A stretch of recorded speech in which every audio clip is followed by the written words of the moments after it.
Mr. Anderson says he's had enough of his wife's hocus pocus.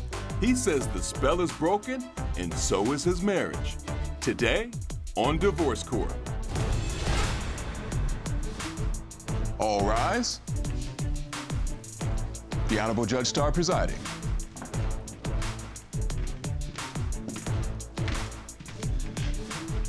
Hello, everyone. You may be seated. Your Honor, the case of Anderson v. Anderson. Thank you so very much, Mr. Anderson and Mrs. Anderson. It's a pleasure to have you here in Divorce Court, and welcome to Divorce Court, everyone. Today, we have a married couple who is facing a crossroads. They've been together for 9 years, married for 8 years. You recently had a little baby, yet we are in Divorce Court. Why are we here, Mr. Anderson? Your Honor, I'm here because I'm basically drawing a line in the sand. She's almost gotten me arrested. She's had me homeless at one point. And now at this point, I feel like she might be practicing, some kind of witchcraft around my daughter. And I feel we need to either compromise, make some changes, or I'm ready to file divorce papers right now. Actually, you brought divorce papers to court. Yes, ma'am, I sure did. Let me turn over to Mrs. Anderson. Mrs. Anderson, do you know what he's talking about? I know we got differences, but it's not anything that's, that can't be worked on. I mean, like you said, we just had a baby. I think this is a fresh start. We can just talk it over and go to counseling. And so you're thinking that this is something that can be saved? Yeah, absolutely. I mean... Well, let me find out from Mr. Anderson, from his perspective, what went wrong. Why don't you take me back to when you all first met? Because that was happy times. And then what got us here?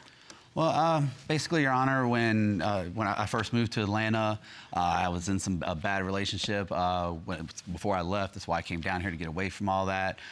Basically, trying to start a life anew. I met her in a bar, hit it off really well. She was a great big personality, very ambitious, just like myself. Not to put too fine a point on it, though, she is quite a bit younger than you are. Yes, she is, and that's why I had such a hesitation about it. I mean, there's 22 years difference between us, but she is kind of an old soul. We never ran out of stuff to talk about, so she really put an impression on me that, kind of worked us through that age gap difference. Did that concern you at all, Mrs. Anderson? The age difference? Because that's a pretty big difference. I mean, it really didn't bother me. It never really came up in conversation. I mean... He's old enough to be your father. He's actually older than both my parents. Actually older than her parents, Your Honor. Yeah. Yeah. Not by much. Just, That's okay. That's gonna be interesting. Okay. It was. It definitely But the was. fact that you said it never even came up, because it's two different generations separated by a couple of years. And no matter what happens, there's going to be some conflict. She's immature, Your Honor. Duh, Sherlock. She's immature. No, did he just say that to me? That's not what she proposed to me when we first started hanging out. Excuse me, you married a tenderoni. Don't act like you didn't know you were getting a tenderoni. You should have acted like a tenderoni, Your Honor. Sorry. I mean, the truth is the truth. The truth is the truth, but even her mom was worried about her keeping up, or me keeping up with her, but she can't keep up with me when I'm fun out partying.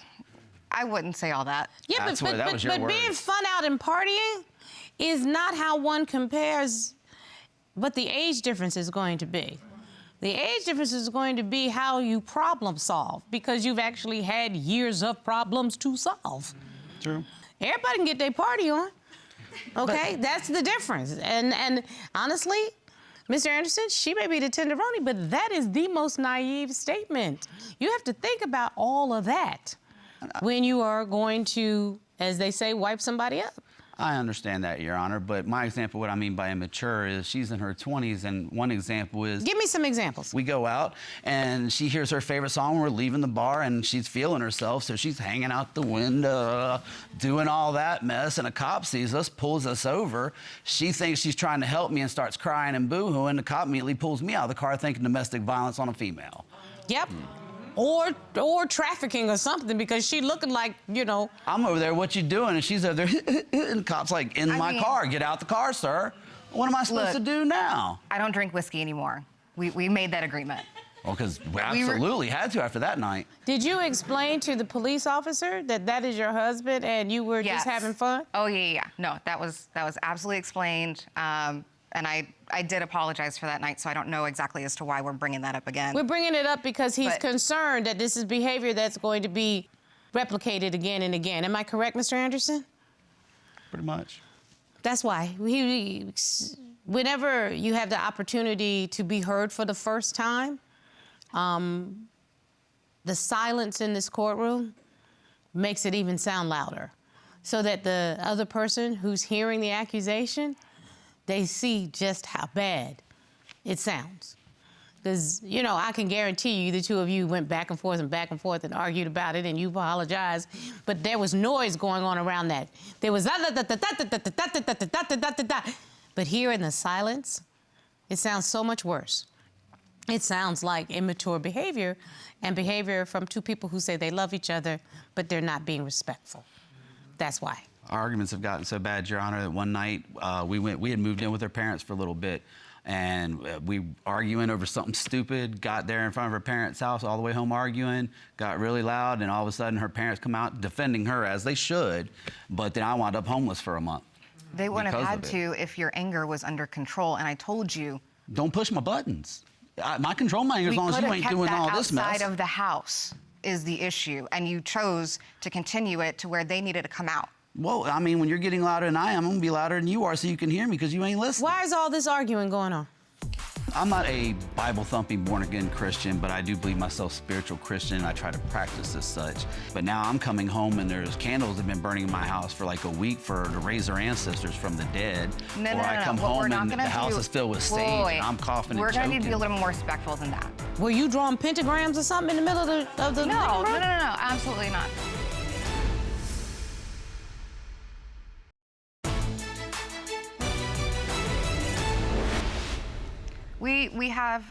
We had a stalker, so that was part of the reason why the tensions were so high. You know, it forced a lot of tension on. Yeah, and we lost 2 cars. Wait, you had a stalker? Yes, ma'am. Yes. Who was stalking me? His ex-roommate. Ex-roommate was mad at me over something stupid and decided to total out 2 cars, cost $30,000 in damages, and hunt us for about 3 years. I can excuse a little bit of it, but not everything. You know, sometimes you do have to. Did you have to call the authorities? We called them every single time. So we're still in criminal situation with that because he hasn't been paying us the restitution he's supposed to pay. So in other words, you all had some stressful situation going on in your marriage surrounding your family. Is that correct? I mean, we had our own personal issues. It was was just kind involved of at my parents' house. So I cannot imagine your mother and father are like, oh, heck no. You're not going to bring all that ghetto stuff up around here. Yeah, no. Yeah, I'm pretty sure that's probably what their attitude was. Well, that, and I have a younger sister, so she definitely didn't want it all up around that mess. Yeah, no. Absolutely. And then there's other situations. Our spiritualnesses are different, and they seem to be clashing here lately. What is your spiritual? What's the differences in the spiritual? I'm not a Bible-thumping, born-again Christian, but I do believe myself spiritual Christian, and I try to practice as such. And when I first met her, she is not Christian, which I accept. Everybody has a right to their own beliefs. But it was kind of led to me that she kind of she meditated, maybe, you know, did her little prayers to whatever she believed in. But now I'm coming home, and there's candles have been burning in my house for like a week to raise our ancestors from the dead. I come home and the house is filled with sage, and I'm coughing and choking. We're going to need to be a little more respectful than that, because that's not what that is. We're not raising nobody from the dead. It is not a problem to respect and honor where you came from and who paved the way for you. Ms. Anderson, what's your background? I'm Salvadorian. So you have a Latin background? Yes, ma'am. So I can imagine the family unit is extremely important. Absolutely. And whatever spiritual nature you have comes from whatever that background is. Mm-hmm. Were you drawing pentagrams or something in the middle of the living room? No, absolutely not. That's well, I mean, not Your Honor, anything involved. That's not anything involved. Let me see what the evidence is to see what he's talking about. I mean, it looks innocent, but also, I mean, what's happening when I'm not there? Okay, let me tell you something. That looks like my night table right now. and I am a Christian woman who believes in Jesus as the Lord and Savior, but that looks just like my night table right now. What's about that that's bad? I'm just worried about my daughter, Your Honor, in this situation. I don't want I mean, if it is simple. I'm worried more about your daughter with y'all drinking out every night and climbing that across. has stopped. Yeah, that's what I'm worried about. I'm not worried about the candles. I'm worried about the behavior. Understandable, Your Honor, and the drinking has stopped since the daughter has shown up. Absolutely. We are not It's like been that. completely different. So our 5-year wedding anniversary comes up, and I plan a special trip. I spent $2,000 non-refundable for But you this can't trip. surprise somebody that I can't has... surprise my wife for a 5-year anniversary. No, my love, you cannot surprise somebody if they have to plan around it.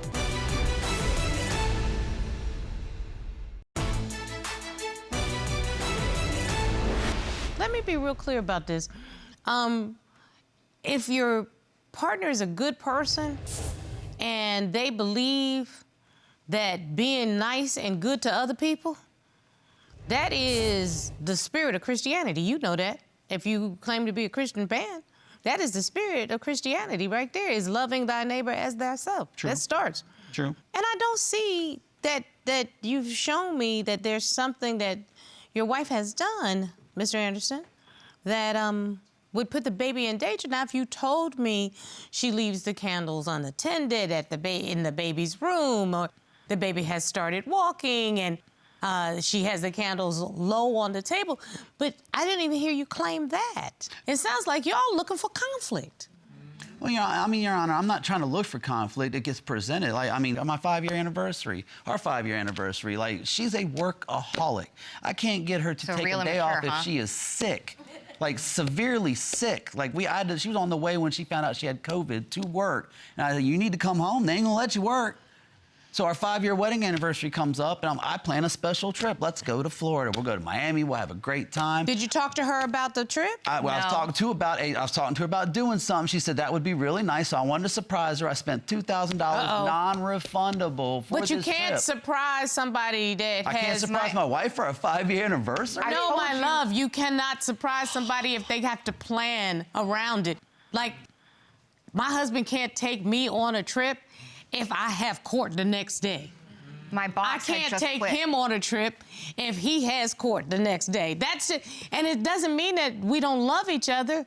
We just have to be considerate of each other's space. That's all. Do you see what I'm saying? I understand I love that. the fact that you wanted to do something nice for her. But how about saying, I'm not going to tell you what it is. You're going to love it. I need you to take this week off. Thank you. How about that? Thank you. Tell them how you feel about surprises. I don't like surprises. Thank you. I can't So surprise you could her have with talked to nothing. me about it. My boss had just quit. There's always and chaos I at have that job, things man. I needed Constantly. There were things There's that I always needed to something do wrong. that you were aware of. I'm trying. You love me for being ambitious. Well, here it is. This is And something be ambitious that you about need. your family too. Okay, and I'm just as ambitious about that. We have a kid, and now we can provide for her. You know, Mr. Anderson, it's so funny, but I'm not hearing a whole lot of immaturity. I'm hearing Mrs. Anderson trying to be as responsible as possible, trying to show up at work when the people expect her to show up at work. And I don't drink whiskey anymore. And you're not drinking whiskey anymore. Okay? I mean, Your Honor, the final straw of the whole situation. Okay, I want to hear the final straw. Like I said, I've been a professional wrestler for 20 years. One of the companies I work with, after 5 years of being with them, I had a prestigious award ceremony. They were making me Fantastic. Wrestler of the Year. Congratulations. Told her about it. She did? said, absolutely, we're going to go. 2 weeks before, a reminder, let's go get us some nice outfits. This is a real good award. I want to show you off. I want to show me off. We're going to have a great time. Nope, can't get out of work. What do you mean can't get out of work? You got 2 weeks to get off. Nope, can't get out of work. Because I had been planning an event with my job. Did that you know the included- date? I'm sorry? Did you know the date of the award ceremony? I knew the date, but I didn't set the date at my job. Okay, so this is a time, though, that you go into that job and you say, my husband's getting an award. This is the date that it can't happen. I tried to make both events, Your Honor, and I told him that. I told him, hey, this is really important. I'm trying to establish certain, connections and Nope. clients and vendors. Sorry, But nope. Your husband was getting an award. You knew about it ahead of time. That's where you block that date. That's because, you know what? That's your husband. That's what you do. I could have made both, and unfortunately, it didn't work out that way. I thought that I could, but And I told him I was sorry, and I said that, like, hey. He's not getting an award the next week. He's getting an award that week. And that apology rang hollow because he put it on your schedule. And if it was important to you, you would have made it. It was important. I didn't try to miss it on purpose or anything. But you didn't make it. And all of this, Your Honor, is the reason, because, I mean, quite literally, that's one of the final straws, was quite literally, like, if you're not going to even take that time to be there for me during that, I went out and had a great time by myself with my friends and my things. And if that's the only way I can go out and have a great time, I'm going to do it by myself. I'll take care of my daughter, absolutely. But, I mean, if I'm going to be by myself, I'll be by myself. Do you hear what your husband just said? Yeah. You heard him. Mm-hmm. You heard him.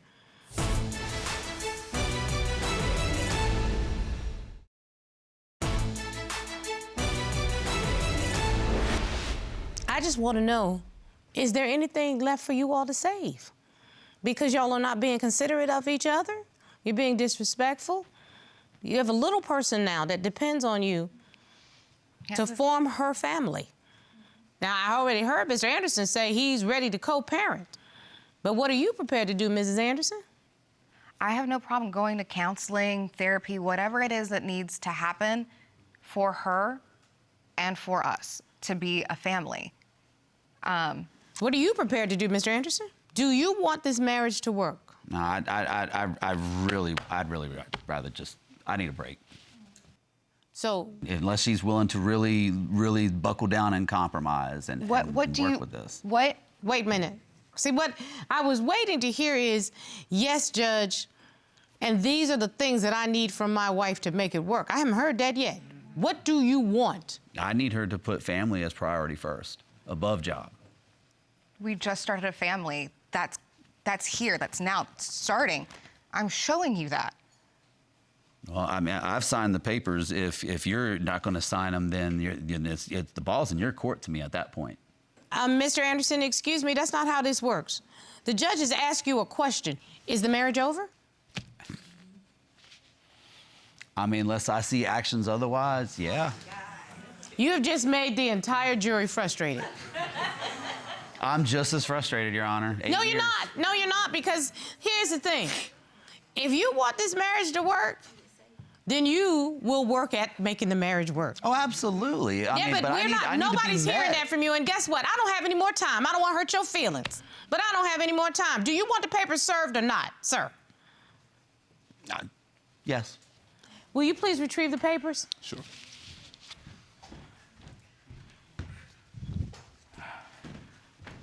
Stand right there, Corey, because I am not wasting any more court's time.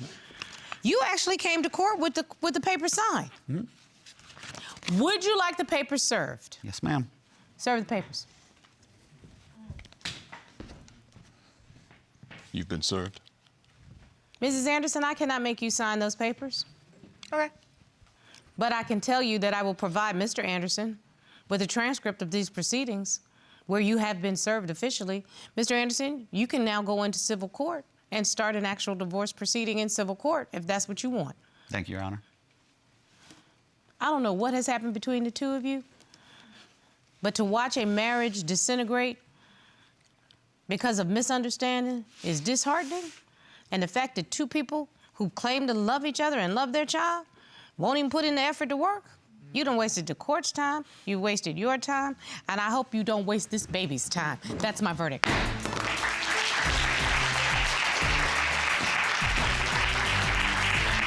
What do you mean you're not going to sign the papers? I'm not. Sign the papers. For what? This is not stuff that we can not just... Come on now. I mean, you're going to keep putting us through this? You're just going to keep putting us through this. Like, we're going to fight left and right every day. This is something we can do therapy over. Oh, my God. I don't understand why. We talked about this. I can't stand therapists. You know this.